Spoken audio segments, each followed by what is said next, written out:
Meeting place in Iroquois and a place as a tribute to old Iroquois.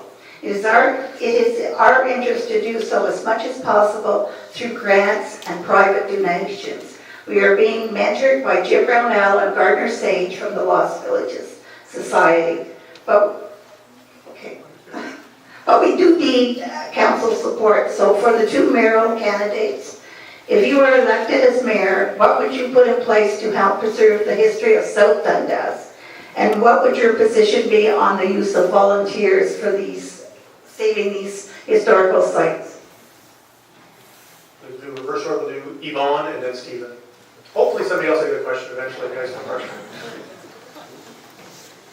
Yes, a few months ago, I guess earlier this year, the council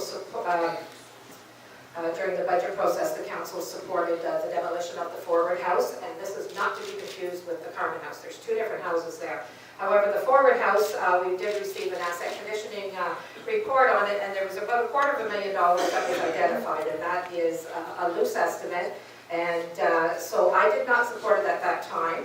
However, it did come to the council table, and the council wanted to give an opportunity to the Friends group to come up with a solution, or as well as some financial support to renovating the building. Significant dollars are needed to renovate or repair this house. And you know, if there's an outside body that wants to come in and take it over and do wonders with it, by all means, I'm receptive to that. As for preserving our history, we just opened a Dundas archive, so we are preserving history to that aspect. But as for the buildings, we've done a due diligence this term to review all of the buildings, and some really tough decisions have to be made.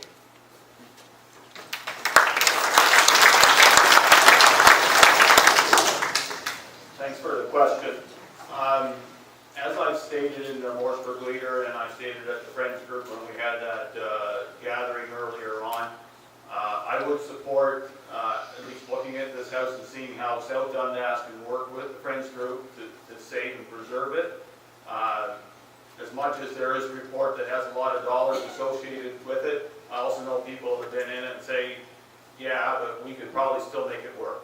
If it's important to the village of Iroquois, and it's important enough that this group wants to preserve it, then I think we as councillors should at least listen to their concerns, come up with some sort of solution if it's feasible, and then, if possible, come up with some sort of work plan that does include the volunteers.